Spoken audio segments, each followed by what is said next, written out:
Dracula, June 30th. Somebody's got an incredible skincare regimen. Jonathan Harker's journal, kept in shorthand, 30 June, morning. These may be the last words I ever write in this diary. I slept till just before the dawn, and when I woke, threw myself on my knees, for I determined that if death came, he should find me ready. At last I felt that subtle change in the air, and knew that the morning had come. Then came the welcome cock-crow, and I felt that I was safe. With a glad heart I opened my door and ran down to the hall. I had seen that the door was unlocked, and now escape was before me. With hands that trembled with eagerness, I unhooked the chains and drew back the massive bolts. But the door would not move. Despair seized me. I pulled and pulled at the door and shook it till, massive as it was, it rattled in its casement. I could see the bolt shot. It had been locked after I left the Count. Then a wild desire took me to obtain that key at any risk, and I determined, then and there, to scale the wall again and gain the Count's room. He might kill me, but death now seemed the happier choice of evils.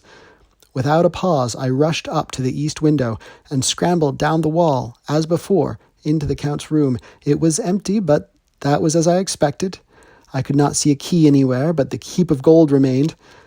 I went through the door in the corner and down the winding stair and along the dark passage to the old chapel. I knew now well enough where to find the monster I sought. The great box was in the same place, close against the wall, but the lid was laid on it, not fastened down, but with the nails ready in their places to be hammered home. I knew I must reach the body for the key, so I raised the lid and laid it back against the wall.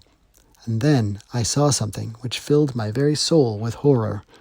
There lay the Count, but looking as if his youth had been half renewed, for the white hair and mustache were changed to dark iron gray.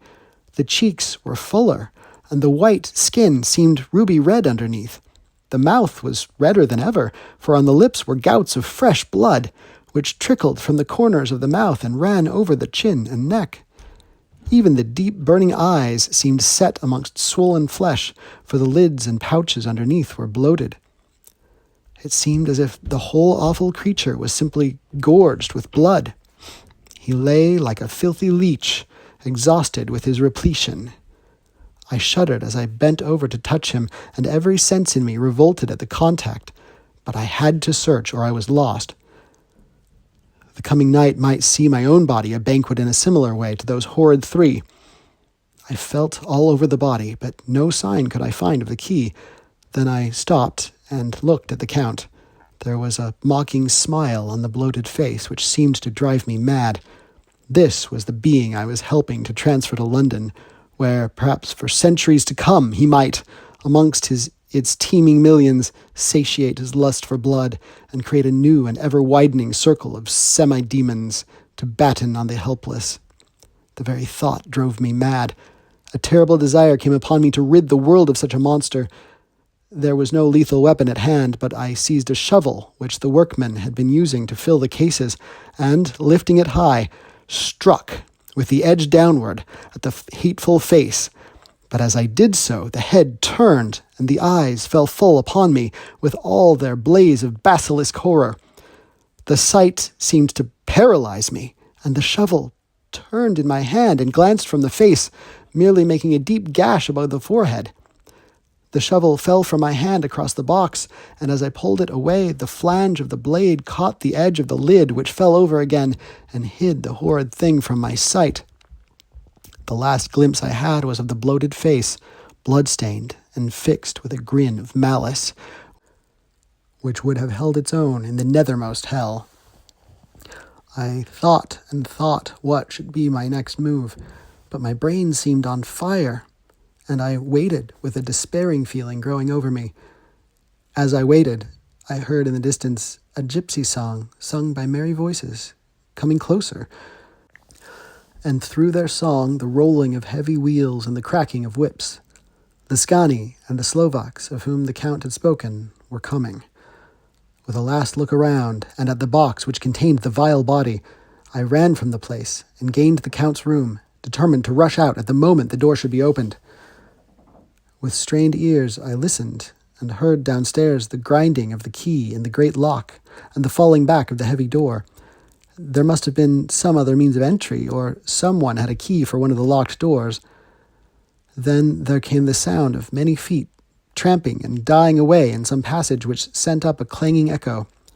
I turned to run down again towards the vault, where I might find the new entrance, but at the moment there seemed to come a violent puff of wind, and the door to the winding stair blew to with a shock that set the dust from the lintels flying.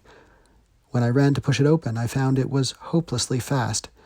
I was again a prisoner, and the net of doom was closing round me more closely. As I write, there is in the passage below a sound of many tramping feet, and the crash of weights being set down heavily, doubtless the boxes, with their freight of earth. There is a sound of hammering. It is the box being nailed down. Now I can hear the heavy feet tramping again along the hall, with many other idle feet coming behind them. The door is shut, and the chains rattle. There is a grinding of the key in the lock. I can hear the key withdraw. Then another door opens and shuts. I hear the creaking of lock and bolt. Hark! In the courtyard, and down the rocky way, the roll of heavy wheels, the crack of whips, and the chorus of the scani as they pass into the distance. I am alone in the castle with those awful women. Fach!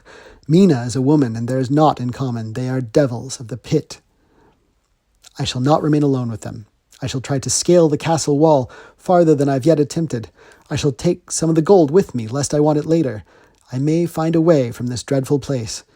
And then, away for home, away to the quickest and nearest train, away from this cursed spot, from this cursed land where the devil and his children still walk with earthly feet. At least God's mercy is better than that of these monsters, and the precipice is steep and high. At its foot a man may sleep, as a man. Goodbye, all. Mina.